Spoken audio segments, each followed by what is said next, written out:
Bonjour à tous, petit book haul, je vous présente mes 15 achats du mois de mai. Petite particularité, ce sera le dernier book haul avant le mois de septembre. Cet été, je m'engage à faire 3 mois de no-buy. Si vous avez des idées de gages en cas d'échec, n'hésitez pas à les partager en commentaire. Je commence par les graphiques avec le tome 7 de La Nouvelle Chef de Clan aux éditions Cotoon. Ceux qui me suivent sur Instagram le savent déjà, j'adore cette série, c'est mon coup de cœur de l'année 2026. On y suit Firencia, une jeune noble désargentée qui meurt dans un accident tragique. Elle se réincarne dans son corps d'enfant et décide de prendre en main son destin pour devenir la nouvelle matriarche de la famille Lombardi. J'aime tout dans ce webtoon. Les personnages, les intrigues, la relation d'amour naissante et les dessins. Mais les dessins, je vais vous en trouver un. Est-ce qu'ils ne sont pas juste trop beaux? Toujours dans les webtoons, j'ai découvert grâce à Emily Delivre White Blood aux éditions Sipu. Là, c'est l'histoire de Parkayan, une jeune vampire au sang pur qui rêve de sortir de sa solitude et de se lier d'amitié avec les humains. Seul problème, les vampires sont haïs à cause de tous les crimes qu'ils commettent. Pour cette raison, elle décide de se ranger aux côtés de l'humanité et de combattre les vampires. J'ai craqué pour Les Contes des Mille et un Chats aux éditions Le Héron d'Argent. Là, c'est une version féline des Mille et une Nuits. J'ai trop hâte de le lire, j'adore les chats. Alors, je suis juste une très très grande fan de cette collection. Du coup, quand j'ai vu le stand au Salon du Fantastique, j'ai tout de suite demandé à mon mari d'aller choisir pour moi, sinon j'allais acheter tout le stand. Et il a choisi Trésor de la mythologie scandinave. Le livre a l'air juste incroyable. J'ai vraiment hâte de le lire. Je vais essayer de vous trouver des illustrations. Non mais regardez-moi la beauté. Il a l'air juste incroyable. Alors, dernier petit craquage du Salon du Fantastique. Le Jardin des Fées de Alouette et Moretti.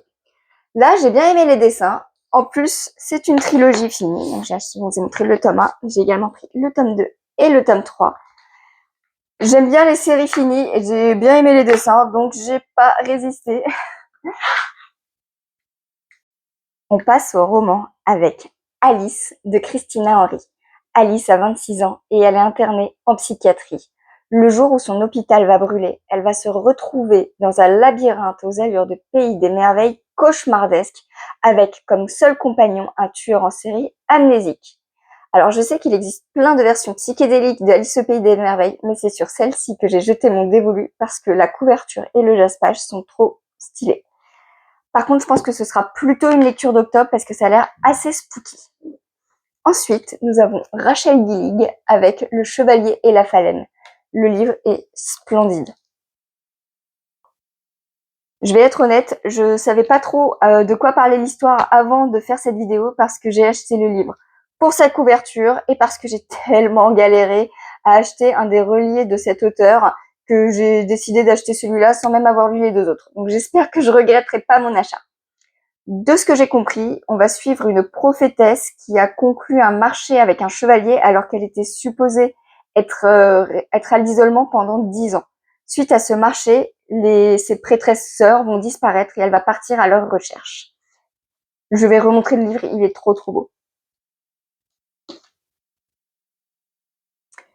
Le livre que j'ai acheté après, je l'ai acheté vraiment uniquement pour le Flowers Book Challenge. Donc j'espère que ce sera une bonne lecture parce que c'est pas du tout ce que je lis habituellement.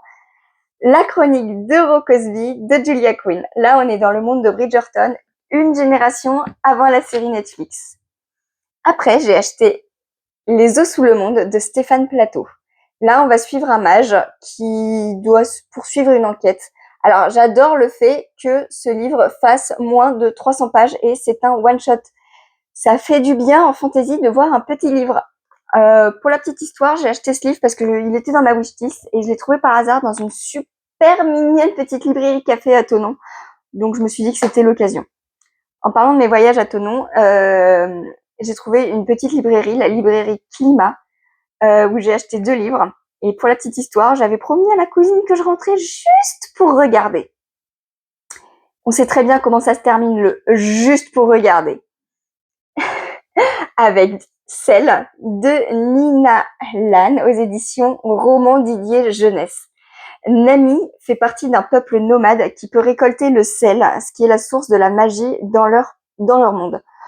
Seul problème, Nami a des glyphes rouge sang, ce qui pourrait être le signe d'une malédiction. Je m'attends à trouver des histoires de rébellion et d'intrigues politiques essentiellement dans ce livre, et je pense que ce sera une lecture pour cet été. Ensuite, Les mystères d'Eversand, le tome 1, la suivante de Victor Dixen aux éditions Robert Laffont. Là, j'ai acheté le livre principalement parce que la libraire m'a dit que c'était une petite saga familiale envoûtante et qu'il fallait absolument que je la lise. Birdie Baker est une étudiante sans le sou qui tombe sur une offre d'emploi de suivante pour une vieille dame habitant l'État de Rhode Island.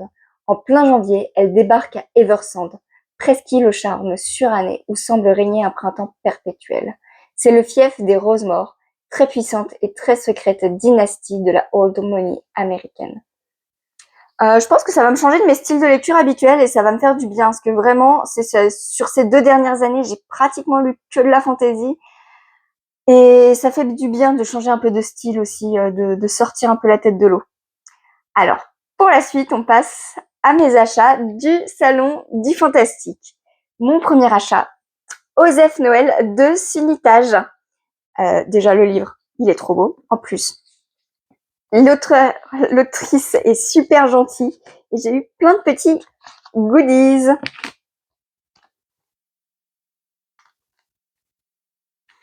Et quand je vous dis que le livre est trop beau, il y a des petites illustrations. Et pour l'histoire, donc Tisiphone est une furie qui déteste Noël. Pas de bol. Lors de la cérémonie en tout cas d'une réunion entre êtres immortels, Cupidon l'allie à une autre divinité et au lieu de pouvoir rejoindre l'Olympe comme d'habitude, elle est coincée sur Terre. Ce livre a l'air super drôle. J'ai hâte d'être en hiver pour pouvoir le lire. Petit dernier, L'Académie magique des arts occultes de Marine Gauthier et Mélodie Smax aux éditions Le Héron d'Argent.